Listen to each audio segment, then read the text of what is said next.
Orang bermalam-malam jagungan sama teman asik itu kan perlawanan terhadap nafsu kita, syahwat kita untuk mungkin nikmati dugem di bar atau di tempat-tempat maksiat. Itu setan di Indonesia tuh kakuati sama Ki Jawa. Orang supaya tidak tertarik maksiat itu Ki Jawa cukup ketemu kancane masak terong guyon, gejol-gejolokan zaman mondok, suwengi lulus sangka maksiat. Bar wis tutup. Saya akan cerita sedikit tentang tradisi hujjah. Dulu lama itu kelihatannya sederhana, tapi kalau berargumentasi itu hebat. Tadi Gus Yofur menyebut kitab Mbah Hasyim itu mengharamkan kentong.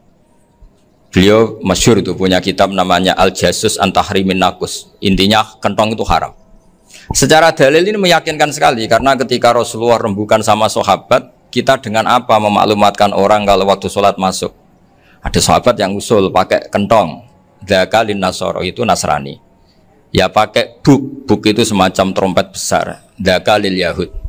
Kemudian ada yang usul kalau gitu api ya Rasulullah dzakalil Majus. Sehingga dari hadis itu Mbah Hasyim berpikir kentong itu haram. Tapi Mbah Fakih Mas Kumambang itu mengkritik Mbah Hasyim dengan ngarang kitab Hazruus an Tahrimin Nakus. Jadi beliau komentari kitab itu sambil geleng-geleng kepala. Kitab kok keliru nganti ngono. Itu jadi cara pikirannya siapa Ki Fakih. Kentong di Indonesia itu kanggo wedhus dicolong gitu. Pos kampling gitu. Kalau ada banjiran ya kentong, ada maling ya kentong. Jadi nggak ada persamaan sama sekali dengan kentong yang milik orang apa? Nasrani. Sehingga di pondok saya itu ada kentong tapi jelek sekali. Karena itu satu-satunya cara supaya beda dengan kentong yang di gereja. Kalau elek kan mirip kentong di pos kampling.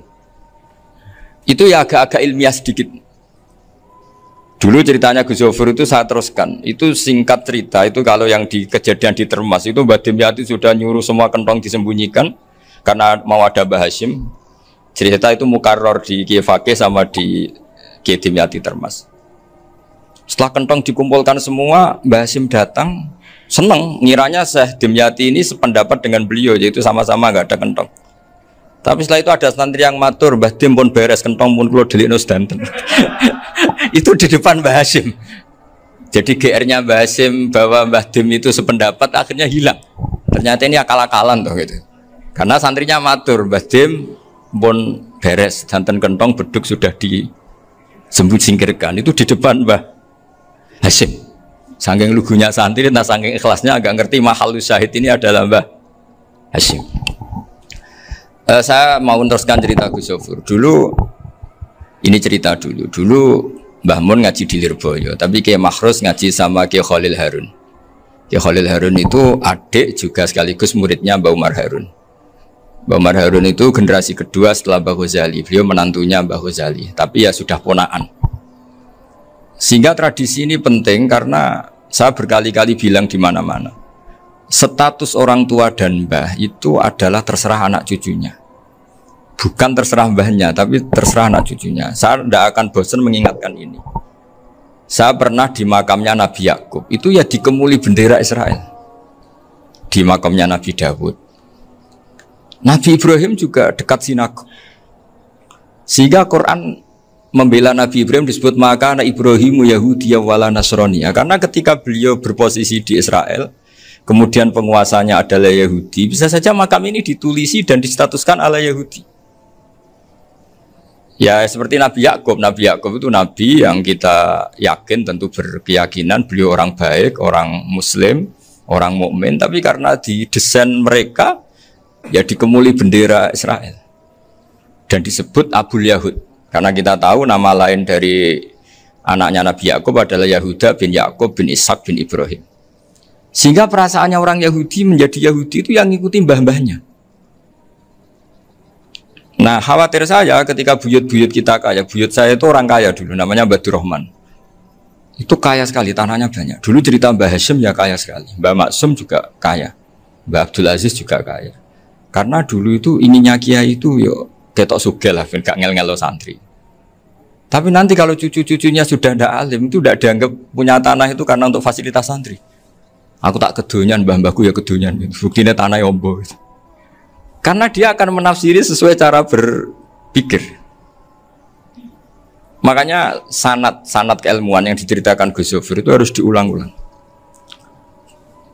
Kalau nggak diulang-ulang, maka kita akan berpikir sendiri untuk menafsirkan masyayikhonal kiram atau ajdadanal kiram.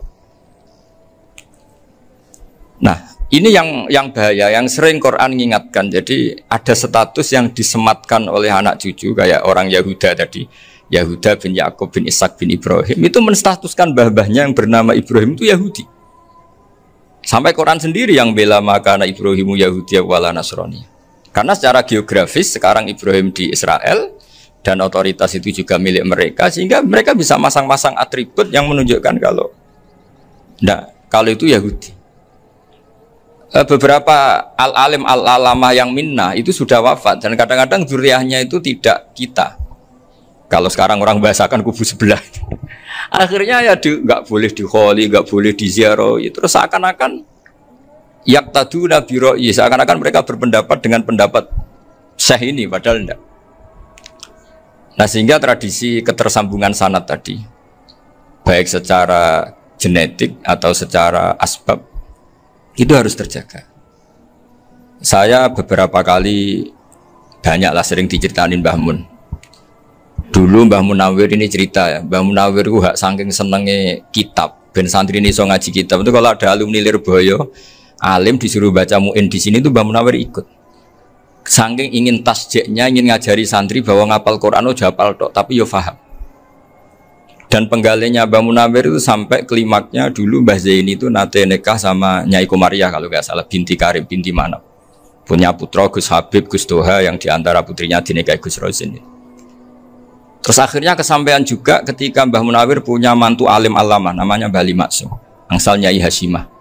Sampai pondok Kramjak ma'ruf bil ilmi, terutama ilmu sorof dulu karena Mbah Maksum itu komplain fa'ala ya fulu kok terus fa'lan ya fa'ala ya fulu ya uf'ul gitu kan, masuk fi'il kok jejer isim gitu. Jadi dulu kata Mbah Mun itu ada persaingan ilmu sorofnya Mbah Maksum Ali Kuaron sama Mbah Ali Maksum Jogja. Jadi wali antok, yang satu Maksum Ali Kuaron, yang satu Ali Maksum. Ya itu dulu saingan ngarang sorof. Nah ini yang menang siapa? Ya terserah duriannya. Kalau duriannya keren ya menang karena terserah yang kampanye.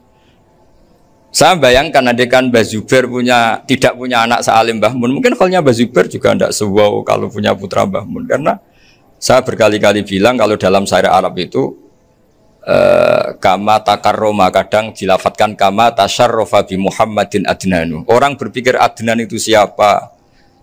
Itu karena ada Nabi Muhammad SAW. Orang mencari-cari Mbah Mun itu mencari Mbah Zubair karena ada Mbah Mun. Orang mencari Mbah Dahlan karena ada Mbah Zubair. Wong kok alime ngono bapake sapa? Wong kok alime ngono putune sapa? Tapi kalau kita ini sudah ndak alim, ini orang sudah nggak tertarik nyari-nyari leluhurnya karena dianggap selesai. Jadi yang dengan tanda kutip yang menghabisi mbah-mbahnya itu ya mesti cucunya. Ini mau ngamuk, mau peringatan, tapi ini juga peringatan pada diri saya sendiri. Jadi sehingga zuriyah ini penting. Kenapa para nabi mesti donga zuriyatan thayyibah? Kenapa selalu berpikir tentang zuriyah? Wa ja'alaha kalimatam baqiyatan fi aqibi. Karena zuriyah ini yang nanti bisa menstatuskan leluhurnya. Seperti tadi cerita Mas Maftuh ini, tak puji betul, saya hari ini tidak ingin gojlok supaya kewalian saya tidak tergerus oleh kedoliman. Saya pernah diceritain Gus Zofur, juga sering baca buku tentang Mbah Maksum. Dulu Mbah Maksum kalau wasiat kembali ya gitu, kamu harus NU dan harus mempertahankan NU, tapi tidak dengan cara membenci Muhammadiyah. Dulu Mbah Mun juga sering cerita, dulu Mbah Hashim itu ngaji Syekh Mahfud. Nah, Mbah Ahmad Dahlan dulu namanya Darwis, sering ngaji sama Syekh Khotib Minangkabau. Zaman itu Syekh Khotib sudah modern, sudah ikut gerakan Abdu, gerakan Almanar. Sehingga bawaannya Mbah Ahmad Dahlan ini agak agresif. Yang Mbah Hashim karena hanya mulazim di Syekh Mahfud, hanya sesekali ngaji Syekh Khotib, beliau lebih seperti itu. Dan dua beliau ini sama-sama pernah ngaji Mbah Soleh Darat di Semarang, Mbah Hashim sama Mbah Ahmad Dahlan yang dulu namanya Darwis. Jadi ini masih min minuskatin wahidah mimam bain wahid. Sehingga kita tidak kaget ketika Mbah Ali Maksum mengomentari Muhammadiyah itu masih ahli sunnah wal jamaah. Makanya nanti terakhir saya baca kitabnya Mbah Ali dan sering saya pelajari. Andai kan kita ini sepakat dengan ilmu, ya kita tahulah Kalau Abu Hanifah itu tidak kunut, Imam Syafi'i kunut. Berarti kunut itu madzhabnya Abu Hanifah, bukan madzhabnya Mbah Ahmad Dahlan. Apa ndak kunut itu madzhabnya Abu Hanifah, bukan madzhabnya Mbah Ahmad Dahlan. Kita kunut itu madzhabnya Imam Syafi'i, bukan madzhabnya Mbah Hasyim. Ini semuanya masih dalam bingkai ilmu. Adzan qabla subhi juga riwayatnya jelas. Tidak adzan ya sudah, perilaku kita sudah jelas. Dulu Mbah Mun sering didik kita gitu. Saya sering dengar cerita kalau dulu Pak Air Fakhruddin begitu hormat sama Mbah Ali, apalagi zuriyahnya Mbah Azhar Basir, karena beliau dulu do ngaji di Termas. Dulu itu nggak ada masalah karena semuanya dianalisis pakai ilmu. Tapi sekarang pakai identitas, yang kunut tuh NU, yang nggak kunut Muhammadiyah. Berarti Abu Hanifah itu Muhammadiyah, Imam Syafi'i itu NU. Berarti Imam Syafi'i itu ya anak buahnya Ki Miftahul Ahyar kira-kira gitu, karena anak buahnya Pak Said Akil. Kan terus jadi repot. Dulu kita ini pengagum ilmu, bukan pengagum perbedaan. Sehingga di sini yang saya kagum dari sekian ceritanya Mbah Ali Maksum, supaya kitab ini to the point, supaya nggak lama-lama karena waktunya juga. Nanti kalau kemalaman ini kena semprit ini sudah. Ini diantara yang diceritakan Bali itu unik. Imam Syafi'i itu sering tawassul, sering wasilah sama siapa itu? Abu Hanifah. Ini sudah tak petakan, saya baca yang sensitif lah. So, yang ini ya. Ziyar al-Babus Samin, terus sebentar ini yang bab tawassul.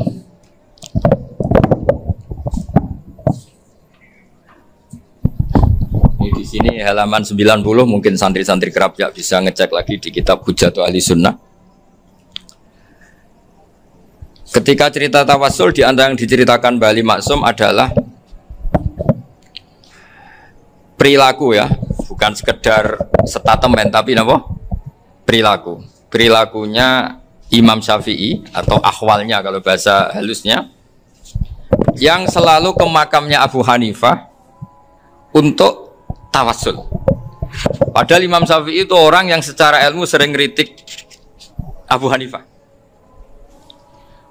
Jadi ini saya baca ini di halaman 100, jadi tawassul mulai halaman 9 berapa ini sampai halaman ini yang qala sami'tu Syafi'iyya yaqul inni la atabarraku bi Abi Hanifah wa aji'u ila qabri fi kulli yaumin zairan fa idza uridat li hajatun shallaitu rak'atain, halaman 100, waji'tu wa sa'altu wa ta'ala al-hajat indahu fama taqudu anni hatta tuqda.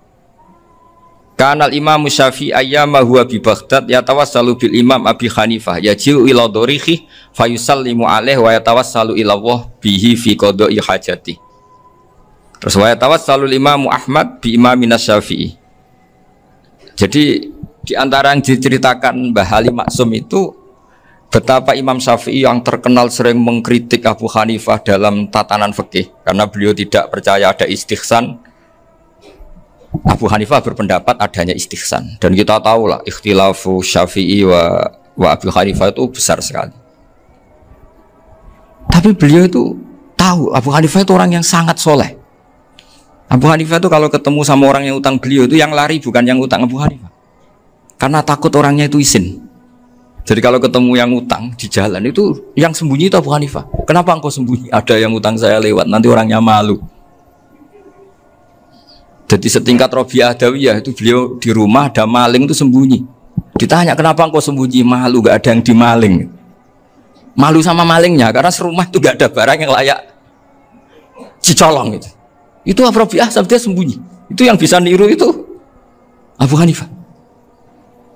Jadi wali-wali besar ini ternyata saling menghormati dan saling tawassul. Nah, saya berharap tawassul ini bukan sekedar perilaku sosial, tapi memang ada sanatnya. Sehingga terus diceritakan Bali di sini dulu istaqa Umar bil Abbas. Kata siapa tawassul harus dengan Rasulullah SAW? Dulu istaqa Umar bil Abbas. Sayyidina Umar itu tawassul istisqa dengan Sayyid Abbas, padahal kita tahu Said Abbas ini tidak nabi. Terus beliau cerita sampai Imam Syafi'i tawassul sama Abi Hanifah, sehingga gak ada perdebatan itu kan Umar. Kalau Umar kan ada jaminan boleh diikuti karena beliau sahabat. Bali cerita tentang Imam Syafi'i yang tawassul dengan Abu Hanifah, seargumentatif itu. Sehingga ada cerita dalam sebuah tafsir, ya saya ulang lagi, ada cerita di sebuah tafsir, kenapa Nabi Musa ditanya Allah, wa matil kabiyaminika ya Musa. Ma'ana wa ta'ala a'lam, tentu Allah sangat tahu yang dibawa Musa itu apa. Karena Allah tahu Nabi Musa itu grogi. Orang dipanggil Wali Maksum pasti grogi, santri dipanggil Mbah Mun pasti grogi. Kenangan saya setiap dipanggil Mbah Mun ya mesti tanya, yang ringan-ringan, wis sarapan ya. Arung sarapan ya sarapan. Pas sarapan ya kan tanduk mangan sing enak, wong santri ora tau mangan enak. Ya enggak pernah ngomong yang penting, ngendikan yang penting. Nah, karena Nabi Musa ini grogi, ini sebagian tafsir. Itu ditanya yang ringan, "Sake iku nggawa apa?" Karena pertanyaannya ringan, Nabi Musa juga ringan. Ya Nabi Musa itu sampai lali iku pangeran sing ya'lamu sirra wa akhfa. Diterangno. Niki tongkat Gusti. Gunane kathah Gusti tongkat iki. Qala ya aso ya atawakkau 'alaiha wa ahusyu biha 'ala ghanami wa liya fiha ma'arifu ukhra. Oh, tongkat Gusti niki penting Gusti. Nggih nak. Nggih macam-macam lah Gusti. Atawakkau 'alaiha wa ahusyu biha 'ala ghanami kangge menghalokan wa. Masih terangno terakhir dan yang lain-lain Gusti. Wa liya fiha ma'arifu ukhra. Sehingga akhirnya rileks. Karena Nabi Musa terus ngerti. Ternyata ketemu pangeran itu gak seserem yang saya bayangkan gitu. Pertanyaannya ringan. Itu ada ilmunya. Tapi cerita ini yang versi tafsir ini tidak yang seperti di Manaqibul Ghazali. Di beberapa kitab tentang Manaqibul Ghazali diceritakan di alam roh Nabi Muhammad SAW itu yubahi bi ummati, saking yubahinya sampai ngendikan ulama ummati ke anbiya'i Bani Israel. Ulama umatku itu pinternya atau statusnya itu mirip-mirip lah. Kaf itu ya mirip-mirip lah, mirip-mirip kayak ulamanya nabinya Bani Israel. Akhirnya Nabi Musa itu tersinggung sekali. Bagaimana mungkin ulama disamakan dengan apa? Nabi. Sehebat-hebatnya ulama itu kan tidak akan yabluhu darajatan nubuwah atau yartaqi ila darajatin nubuwah. Itu akhirnya ya kalau kamu nggak percaya panggil. Yang dipanggil Imam Ghazali. Ya Nabi Muhammad juga gak mau kalah itu. Kalau manggil ulama RT ya kalah keok. Akhirnya Imam Ghazali datang, ditanya sama Nabi Musa, "Mas muka, nama kamu siapa?" "Ana Muhammad bin Muhammad Al-Ghazali At-Tusi Asy-Syafi'i." Itu disebut panjang sih. Nabi Musa guyu-guyu. "Kamu lama kok ngomong yang nggak penting. Ditanya namanya kok penjelasannya sepanjang itu. Dianggap itu satu kesalahan. Masa tanyanya nama kok ditanya jawabnya Muhammad bin Muhammad Al-Ghazali At-Tusi Asy-Syafi'i. Kepanjangan itu. Ketika Nabi Musa agak mencibir, agak gimana itu terus saya Imam Ghazali, kalau ini masalah, lebih masalah jenengan. Apa itu? Yang tanya jenengan tuh Allah ya'lamu sirra wa akhfa. Dan Allah hanya tanya wa ma tilka biyaminika ya Musa. Harusnya jenengan jawab aso ya titik, bukan kepanjangan. Atawakkau 'alaiha wa syubha itu kepanjangan. Allah tanya yang di bawah kamu itu apa? Yang di tangan kamu. Harusnya jawabnya hanya aso ya. Tapi kenapa penjelasannya sepanjang itu? Sampai terakhir waliya fiha ma'arifu ukhra. Terus pinter tenan kayak gitu. Terus ada Nabi Musa terus bilang, "Ya, pinter tenan gitu." Padahal kita tidak pernah GR seperti itu kan, kebetulan Imam Ghazali gitu. Kalau yang lain mungkin ya keok lah kira-kira gitu. Tapi ini cerita dalam khazanah keilmuan. Benar yang dikatakan Gus Zofur. Saya termasuk orang yang pernah mondok Lirboyo Pasanan. Jadi setelah saya disuruh nemani Gus Kamil, tahun berikutnya Gus jenengan disuruh. Pokoknya anakku bosak ulan lah kudu tahu mondok Lirboyo. Biar aku tahu ngaji Wakarim. Terus yang disuruh Mbak Turi Gus Kamil itu saya. Jadi saya pernah 1 bulan tuh di Lirboyo. Karena saya ini santri beling ya, kontraknya pokoknya penting ziarah Bakarim. Biasanya nggak pernah ngaji ya, pokoknya gerbar ngisa. Ziarah ya sudah. Ngaji subuh ingat saya sama Gus Imam. Itu dari 17 hari ingat saya ngaji 2 kali. Tapi kalau ziarah ke Bakarim sudah lupa jumlahnya karena memang kontraknya disuruh ziarah. Sampai seperti itu. Dan saking senengnya bangun sama Bakarim saya masih ingat. Ngamplopi salam template itu masih ingat untuk Gus Anwar, untuk Gus Imam, untuk Gus Kafabi, termasuk untuk Gus Maksum. Itu malam-malam saya dijak ngamplopin. Zaman itu saya masih ingat selawewu. Zaman itu kos 1 bulan itu 13.000. Jadi kira-kira kalau 25.000 itu untuk kos 2 bulan. Jadi saya krusnya itu pakai kos. Saya masih ingat Mondok Sarang itu kos 1 bulan 13.000. Berarti kira-kira 500.000 itu di amplopin sendiri sama Bang. Ini untuk Gus War, ini untuk Gus imam ini untuk Gus. Padahal Gus Imam ini mondoknya sudah di Mbah Mun. Itu Mbah Mun hormatnya sampai untuk jatah salam tabligh. Lah yang ribet kebalikannya, kita pulang Gus Imam karena melihat Gus Kamil ini putrane Mbah Mun, Gus Kamil disangoni. Saya juga disangoni karena Gus Imam dulu ngaji juga sama Pak D saya. Sama keluarga saya. Itu kata Gus Kamil setelah keluar, mau kamu nih gue abal ya, berarti gue aku. Karena ini penting, ini kalau sampai dianggap tukar guling, ribet deh. Jadi ditakwil sendiri lah, mau kamu nih gue abal ya, boten wis, yes berarti halal. Tapi sama Mbah Mun ya ditanyanya bukan apa, karena untuk meneruskan tradisi bahwa kalau kiai ketemu itu ya saling memberi hadiah, saling itu sudah faketimu bene adena juakum apa, sotak. Sehingga ketika Kapya ini punya Bali Maksum alim alama, kemudian melahirkan murid-murid yang juga ibar kayak Mbak Warsun bisa ngarang apa Kamus Al Munawir, Pak Bik juga punya karangan Kamus Al Muasir. Saya tuh punya semua. Karena ini adalah buah dari bahwa kita ini tidak kalah sama produk-produk yang di sana. Bahwa produk di kita ini sudah cukup untuk mengantarkan orang menjadi alim alama. Dulu Mbak Zubair ke Mekah ya sudah alim alama. Gus Zufur ke Al Azhar sudah alim semua. Teman-teman kita ke Mekah itu sudah alim semua.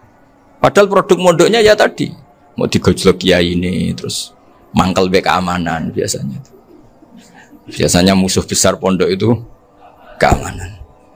Jadi bukan berarti gojlok ibunya Gus Maftuh enggak. Biasanya keamanan itu musuhnya apa? Banyak. Itu tradisi keilmuan itu harus dijaga dengan hujjah dan dengan tadwin, dengan pembukuan.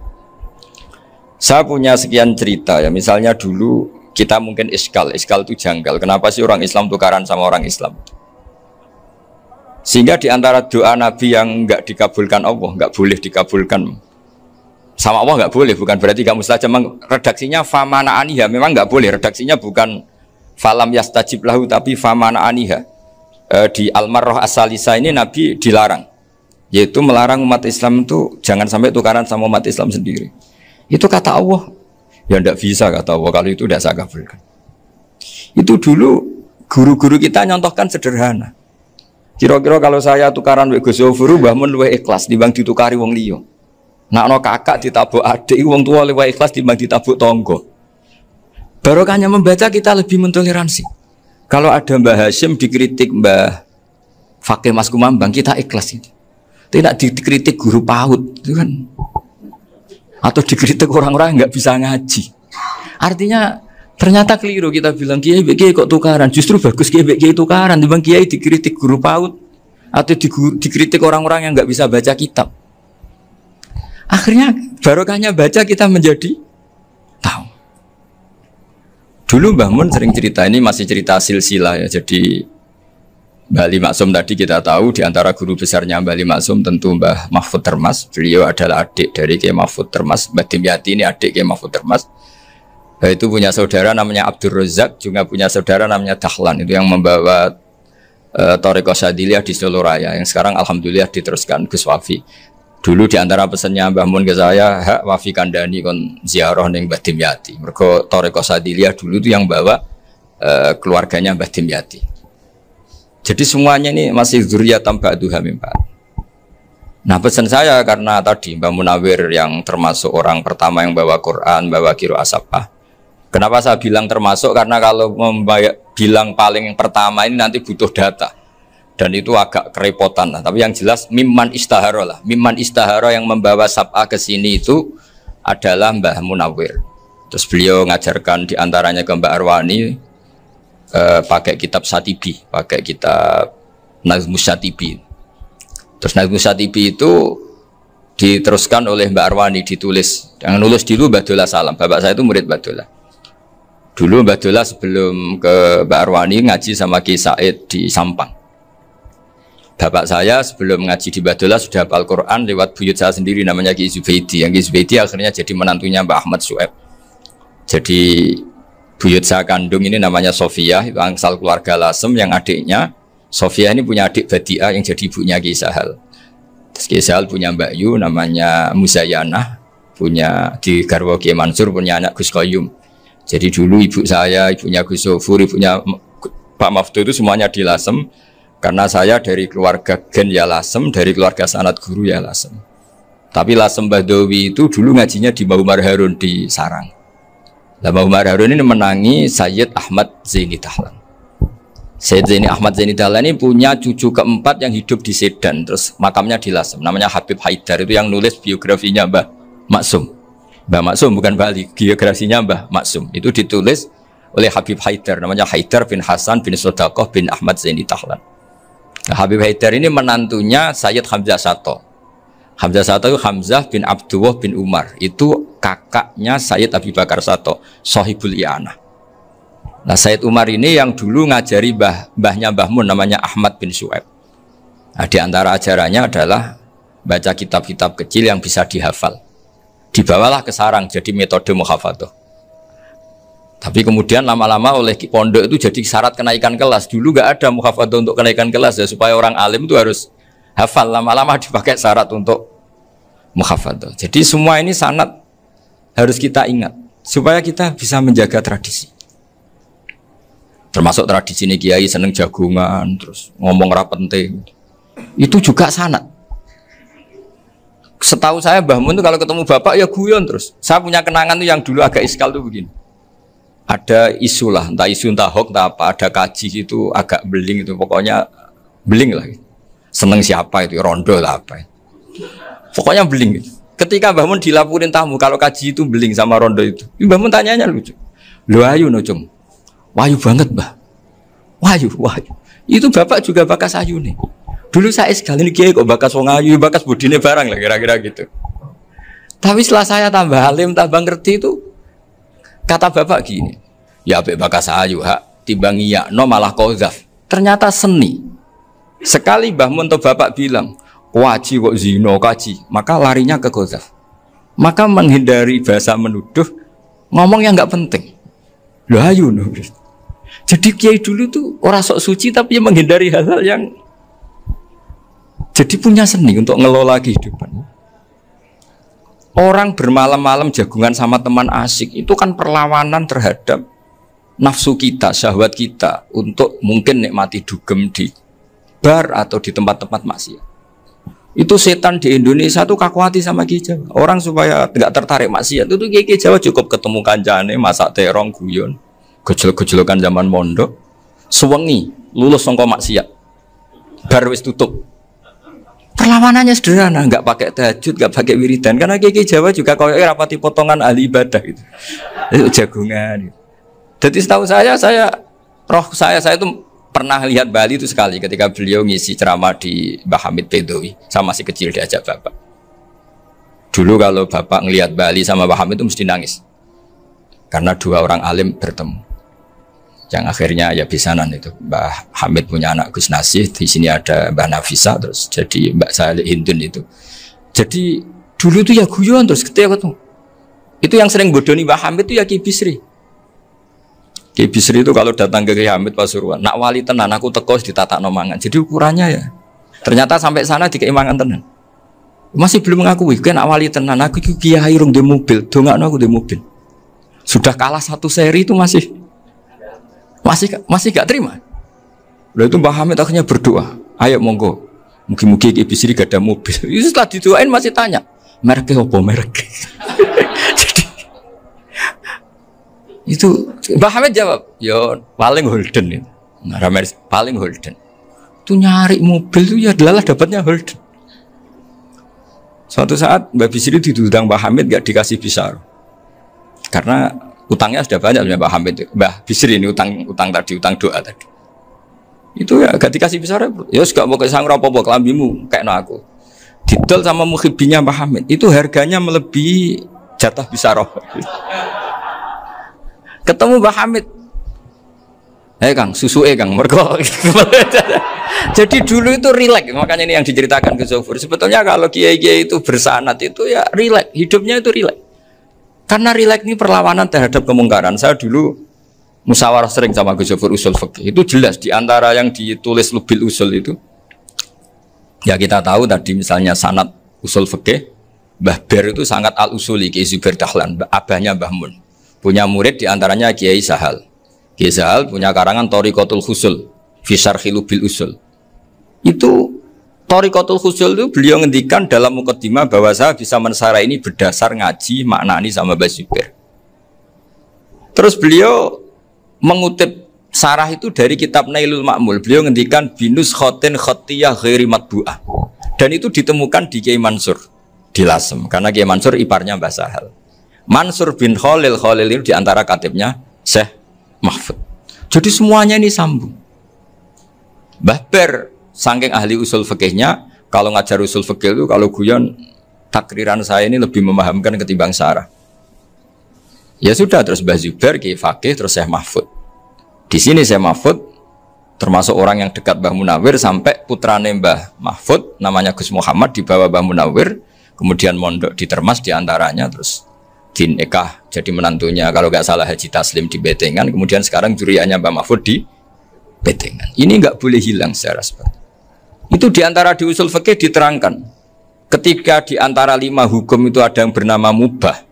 Mubah itu boleh dilakukan, boleh ditinggalkan, dan kalau dilakukan ya tidak berpahala, ya tidak disiksa. Itu ada ulama yang protes. Protes nggak bisa seperti itu. Itsma min mubahin ila wa tahaqqaqu bihi tarku haramimma. Fa'il zamu minas sukun tarkul qatli wa minas sukut tarkul qadaf. Tidak bisa, mubah itu tidak ada. Kalau kiai jagongan semalaman, itu Allah ngitungnya itu hada taroka dugem, wahada taroka delok dangdut, wahada taroka kada wakada. Oh, itu luar biasa. Dan kita ngikuti yang seperti itu saja. Gak usah tahajud, gak usah witir telulas, kaya ora kuat timbang gremeng. Sewengi jagongan, setan ngenteni kita tergoda maksiat, ternyata maksiatnya sampai tutup, kiainya masih apa? Jagongan. Jadi jagongan saja ada ilmunya bahwa itu perlawanan terhadap tarkul ma'asi. Sehingga bagaimana Anda katakan mubah ini mubah, toh gunanya adalah tarkul haram. Meskipun efek mubah juga bisa tarkul wajib, wae bojo blonjo turu. Karena wae ngrumati ibuke turu. Itu halal wajib. Jadi mubah itu resikonya ya bisa tarkul wajib, bisa tarkul haram. Sehingga kalau sanad ini terjaga secara baik, secara kultur, saya sering juga sakuan sama Gus Yofur, itu mesti tak niati gitu. Jagungan wong alim wis ibadah dan menikmati ibadah adalah dabul auliya wa dabul ulama. Kata Imam Ghazali, pada akhirnya waqud buhadatin al istilzat bil mubahat. Kata Imam Ghazali, pada akhirnya qutbu hadatin, madaru hadatin, pokok dari agama ini adalah melawan kemaksiatan dengan kita menikmati al-istidzat bimbah. Kita menikmati sesuatu yang dibolehkan Allah Subhanahu wa taala. Dan seperti ini itu bisa qasmu dhuhri syaitan, bisa menghancurkan punggungnya setan. Karena kalau melawan setan dengan ibadah ini kadang kita capek selain isra potongan. Tapi nak kangkang ning komplek H gitu jagungan mbek kancane, ngenang melarate, mbok ngenang ora sekolah, ramunggah, kenangan sing ramunggah diarani istiqomah. Gitu kan. Diarani tulus zaman, sing munggah dianggap kesusu. Saya ini punya pondok Quran, kalau ada yang hafal 3 tahun mesti digojolkan saya ini. Gak apik, kesusu itu. Kesusu itu mesti tidak barokah karena tergesa-gesa apa? Hatam. Sehingga yang enggak hatam-hatam itu kayak partai mayoritas. Ini yang partai tulis zaman katanya. Ahli sobri katanya. Akhirnya di pondok gara-gara itu mau guyon, tapi enggak ada stigmasinya, saya enggak naik. Di Pondok Sarang itu saya punya temen itu banyak yang sekelas dengan saya, sekelas sama Gus Kamil, akhirnya sekelas dengan Gus Zofur. Padahal saya ini kakak kelas. Saya temannya Gus Kamil, temannya Gus Zofur. Ini anak ini nggak pernah naik, itu nggak dinyek, nggak dicibir di pondok. Karena guyonan tadi, guyonan bahwa ini bagian dari bentuk apa? Istiqomah. Nanti yang goblok juga tenang. Karena kiainya cerita, kadang santri goblok ya baru kan. Di sini pondok akeh santri ora tau sinau ning omah dadi kiai gede. Selalu kiainya tuh cerita seperti itu. Akhirnya sing goblok ya bangga dengan kegoblokannya. Iya, jadi kiai itu orang yang meskipun guyon ini barokahnya Masya Allah. Dan setahu saya kiai-kiai alim itu ya senengannya guyon karena tadi guyon itu luar biasa. Bapak saya itu kalau pesan sama saya itu enak ngaji is guyon nice. Wong ning omah mikir utang, mikir wedi bojo macam-macam kok ngaji kok jak nangis pisan, nangis ping pindho katanya. Sudah jak guyon ae. Paling gak lali. Dan beliau punya dalil kul bi fadlillah bi rahmati fa bidzalika falyafrah. Jadi jangan sampai orang ini farah bil maksiat, jangan sampai orang itu Dan ini yang saya kenang dari sekian cerita murid Bali. Mbah Ali Maksum ya senangane guyon. Gojol-gojolkan mbek santri guyon. Ini saya maklumatkan ke semua santri beliau bahwa ini bukan sekedar guyon, tapi al-istildad bil mubahat. Ini adalah perlawanan terhadap setan karena banyak orang bisa senang tuh kalau nunggu maksiat. Ini bisa senang dengan sesuatu yang tidak maksiat. Itu kayak apa hebatnya? Makanya Nabi itu kalau ketemu sahabat ya sering ngendikan yang ringan-ringan. Ya Umar ma'afalan duher jong mana piye. Kalau ketemu anak kecil ya. Nanti ketemu yang tua-tua yang sudah nggak bisa mikir ya cerita-cerita. Saya mohon sekali murid-murid kerap ya. Jangan hanya ngaji fikih. Kalau hanya ngaji fikih itu posisi Abu Hanifah itu seakan-akan nyuwun sewu orang yang sangat tidak ahli hadis. Karena beliau di situ kelihatan kalah sekali dengan Imam Syafi'i. Apalagi di perdebatannya Muhammad bin Hasan Asy-Syaibani dengan Imam Syafi'i itu kelihatan sekali betapa Abu Hanifah itu orang yang nyuwun sewu ditinggalkan dalam ilmu hadis. Sampai beliau hanya dapat gelar min ulama ahli ra'yi, termasuk ulama yang kuat logikanya. Juga harus baca kitab-kitab seperti ini. Ternyata di balik Imam Syafi'i mukhalif pada beliau di bab-bab fikih, perilakunya sangat hormat. Sampai beliau tuh kalau tawassul ke kuburannya Abu Hanifah. Dan beliau ngendikan an-nasu fil fiqhi iyalun ala Abu Hanifah. Semua orang yang ahli fikih itu masih anak buahnya Abu Hanifah. Saya berkali-kali cerita, mazhab Syafi'i itu alatut tadhir hanya dua, yaitu alma wa turab. Abu Hanifah nambahi wanar.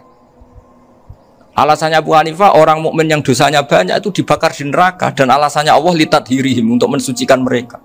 Jika pikirannya Abu Hanifah an-nar itu min alatit tadhir. Apa yang terjadi ketika bata itu batu bata yang dibakar, di situ campur teletong, campur apa-apa, itu kalau sudah mazhab Abu Hanifah selesai, sudah suci, karena sudah ngelewatin pembakaran. Meskipun kita tidak akan kalau kehilangan air terus wudhu dengan api, bisa bunyak semua itu. Tapi apapun itu menjadi solusi. Sehingga saya punya kitab namanya Ikhtilafu Malik, Ikhtilafu Malik wa Abu Hanifah atau Ikhtilafu Syafi'i ma Abu Hanifah. Itu kelihatan sekali kalau Abu Hanifah itu nyuruh posisinya kalah. Karena yang ngarang orang-orang Syafi'i. Tapi kalau melihat kitab-kitab kewalian, misalnya di kitab Mizan Kubro, ini juga sering disebut kisah itu Mbah Ali Maksum tentang Imam Saroni. Berkali-kali beliau mengutip Mizan Kubro. Itu Abu Hanifah adalah orang yang sangat mukasyafah. Artinya ketika Nabi cerita air wudhu itu menjatuhkan dosa, tidak ada air wudhu yang jatuh ke kamu kecuali saat itu juga dosa kamu jatuh. Itu beliau datang ke Madharota Kufah. Kemudian beliau bilang sama si orang tua tadi, tub anizina. Orangnya terus bilang atubu minazina. Ada lagi pemuda datang dibilangin tub an ukuki walideka. Terus bilang tub tu an ukuki walidaya. Sampai yang terakhir ada tub an simai alatilahwi atau an samai alatilahwi. Terus tub tu an samai. Ketika orang itu ditanya, kenapa engkau begitu tahu dosanya apa? Saya tahu air wudhu ini menjatuhkan apa. Jadi kira-kira kalau zina mungkin ya batang babi lah. Kalau hanya sekedar melihat bak-bak mungkin ya curut atau tikus lah kira-kira gitu. Nah dulu dulu ya mungkin ya tikus cilik gitu. Nah dulu suwi ya tikus werok itu atau apalah. Pokoknya beliau itu tahu. Tapi anehnya Abu Hanifah apa? Setelah itu dia nangis minta muka syafahnya ditutup. Ya Allah, saya ini muka syafah kok malah menjadi tahu sawatil mukmin. Padahal aturan syariat jenengan man satara musliman satarahu, bahwa enggak baik melihat jeleknya orang mukmin. Minta ditutup. Makanya saya ini bangga ada muka syafah. Makom yang kita sampai sekarang tuh makom setelah Abu Hanifah muka syafah. Jadi Abu Hanifah repot-repot muka syafah, minta makomnya ditutup tidak menjadi muka syafah. Dan alhamdulillah kita sudah tidak muka syafah sebelum minta ditutup. Jadi kita ini keren. Keren karena aturannya itu man satara musliman satara huwa, yang tidak tahu aibnya orang muslim maka Allah akan nutupi aibnya di akhirat. Dan kita alhamdulillah barokahnya ada muka syafah, tidak ngerti aibnya orang mukmin. Jadi kita harus pakai patokan ilmu. Saya ulang lagi, kita harus pakai patokan. Makanya saya tahu betul ketika Kiai Hamid Pasuruan, beliau dulu ngaji Jamul Jame, ngaji Juman, Bali Maksum di sana sama Gus Habib, sama Gus Muhammad bin Mahfud. Termasuk mbah saya kandung dulu Kiai Sidik, mbah saya yang dari itu juga ngaji di Termas. Bapak saya dulu Kiai Nur Salim ngaji di Buyut Baiti. Dulu itu kawin juga sederhana, kak cerita Gus Zofur. Jadi bapak saya kandung itu Kiai Nur Salim itu ngaji di Mbah Baiti. Mbah Baiti itu adik kandungnya buyutnya saya dari ibu.